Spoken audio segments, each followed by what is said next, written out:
ఆడపిల్లలు అనేటువంటి వాళ్ళు సాంప్రదాయబద్ధంగానే ఉంటారండి. సాంప్రదాయబద్ధంగానే పెరుగుతారు. ఆ! ఈ రోజున ఇప్పుడు చాలా మంది వ్యతిరేకిస్తున్నారు అని అంటే ఎవరిని వ్యతిరేకిస్తున్నారు? ఎందుకు వ్యతిరేకిస్తున్నారు? మీకు అర్థం కాలేదా ఎందుకు వ్యతిరేకిస్తున్నారని? దేనికి వ్యతిరేకిస్తున్నారు? బట్టల విషయము అట్లా వేయకూడదు అని చెప్పేసి అనసూయ ఎందుకు ఇట్లా మాట్లాడుతుంది అని చెప్పేసి అనసూయ మీద చాలా నెగిటివ్ వచ్చింది. మీకేం కనిపించలేదని? అది కొంతమంది చేసినటువంటి రాబందులు చేసినటువంటి దీంట్లో కుట్ర అది. అంతమంది వ్యతిరేకిస్తే మీరు ఒక్కళ్ళే మాట్లాడుతున్నారు ఖచ్చితంగా కాబట్టి ఎందుకు దేనికోసం ఎందుకు చేస్తారండి? మాట్లాడుతున్నారు? అవునండి. మీకు ఇన్‌స్టాగ్రామ్ ఉందా? ఆ, మీరు ఇన్‌స్టాగ్రామ్ చూస్తారా? ఇన్‌స్టాగ్రామ్‌లో కొన్ని వేల మంది వాళ్ళ యొక్క వీడియోస్ పెడుతుంటారు.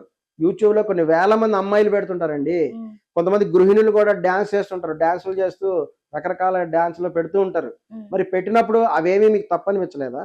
ఒక అనసూయ పెట్టిన దాన్ని బట్టి తను- జనమంతా కూడా అయిపోతారా? లేదు లేదు, మరి హీరోయిన్లు ఎవరు పెట్టట్లేదా? రియాక్ట్ అయ్యారో సమంత గారు పెట్టలేదా? ఉమ్. ఇప్పుడు అనుష్క గారు పెట్టట్లేదా? అనేక మంది హీరోయిన్స్ వాళ్ళ ప్రొఫైల్స్ లో పెడుతూనే మరి ఉంటారు. అది తనే ఎందుకు రియాక్ట్ అయ్యింది? మరి తను ఒక Comment. సామాజిక బాధ్యత మరి మిగతా ఆమె వాళ్ళు ఒకటే ఎందుకు రియాక్ట్ react అవ్వలేదు. అవ్వలేదు? చాలా మంది రియాక్ట్ అయ్యారండి. ఆ. ఆమె ఒకటే రియాక్ట్ అవ్వలేదు. మంచు లక్ష్మి గారు కూడా రియాక్ట్ అయ్యారు. ఉమ్, మరి మీరు చూడలేదా? వాళ్ళు మా అసోసియేషన్ కి లెటర్ కూడా పంపించారు అఫీషియల్ గా. ఉమ్, మంచు లక్ష్మి గారు పంపించారు, నందిని రెడ్డి గారు పంపించారు. ఉమ్, అందులో వాళ్ళందరూ రిప్రజెంటేషన్ ఉన్నారు.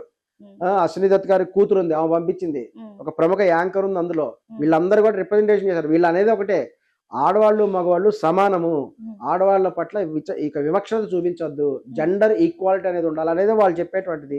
Yes, that is truth. As per Indian law ప్రకారం ఆడవాళ్ళు మగవాళ్ళు సమానమే. ఉమ్. అందుకనే జెండర్ అవేర్నెస్ పెంచండి అని కూడా వాళ్ళు లెటర్లో చెప్పడం జరిగింది. కేవలం అతను అన్న మాటలకే సామాన్లు అనేటువంటి పదం ఉపయోగించాడు కాబట్టి, ఇంకొక దరిద్రపు ముమ్ అనే పదం ఉపయోగించాడు కాబట్టి ఆ డాష్ డాష్ వాటికి మాత్రమే శివాజీ గారు క్షమాపణ చెప్పారు. అవును, మరి అంతేగాని తన ఒపీనియన్ మార్చుకోలేదు, తన యాటిట్యూడ్ మార్చుకోలేదు. అతను యాటిట్యూడ్ కాదు, స్టిల్ అదే సమాజానికి పాటలో ఉన్నాడు, ఇప్పటికీ అదే ఉపయోగపడే భాషలో మాట. ఉన్నాడు. సమాజం ఇప్పుడు ఇది ఏంటంటే ఇన్ని రోజులు ఇది ఎందుకు డిస్కషన్ జరుగుతుంది? ఉమ్, ఇది కేవలం ఒక అనసూయ గురించి కాదు, ఒక శివాజీ గురించి కాదండి. సమాజంలో మార్పు అనేది జరుగుతూ ఉంటుంది స్టెప్ బై స్టెప్. ఈ రోజు మనందరం ప్యాంటు చొక్కాలు వేసుకొని కూర్చున్నాం మగవాళ్ళం. ఒకప్పుడు ప్యాంటు చొక్కాలు వేసుకున్నామా? ఒక 100 ఏళ్ల క్రితం పరిస్థితి ఏంటి? మరి ఇప్పుకొని తిరగాలిగా అప్పుడు అబ్బాయిలు కూడా. ఇప్పుకొని ఎవరు తిరగలేదు. ఆ, అప్పుడు ఉండే లుంగీలు పంచెలు ఉన్నాయి, అవి కట్టుకొని తిరిగారు. బ్రిటిష్ వాళ్ళు వచ్చినప్పుడు తర్వాత ఈ ప్యాంటు చొక్కాలు వేసుకుంటున్నాం మనం. ఉమ్, ఉమ్, జీన్స్ ప్యాంట్ ఇది వరకు ఉందా? ఉమ్, మరి ఇప్పుడు మనం వేసుకోవట్లేదా? ఉమ్, మరి ఇది ఆధునికత. ఆధునిక యుగం బట్టి మార్పు అనేది సమాజంలో జరుగుతుంటుంది. ఉమ్. ఒకప్పుడు ఇక్కడి నుంచి ఆధునికత వేరే ఊరికి అంటే వెళ్ళాలంటే గుర్రం ఏంటంటే? వేసుకుని వెళ్ళేవాళ్ళండి. ఇప్పుడు ఉమ్, గుర్రం వేసుకుని వెళ్తారు ఎవరైనా? ఉమ్, ఇప్పుడు ఇక్కడి నుంచి మీరు వేరే ఊరికి వెళ్ళాలి, ఇక్కడి నుంచి మద్రాసు వెళ్ళాలి, చెన్నై, ఉమ్, గుర్రం వేసుకుని వెళ్ళేవాళ్ళు పూర్వకాలం. ఉమ్. లేదంటే పల్లకీలో వెళ్ళేవాళ్ళు. ఆధునికత అంటే మరి ఈ రోజు మనం అవును, చేసే ఈ రోజు పనులు రైలు వచ్చినాయి మారొచ్చు. కదా, బస్సులో. ఈ రోజు నేను గుర్రం వేసుకునే పోతాను మద్రాసుకి అంటారు ఎవరైనా? పోరు.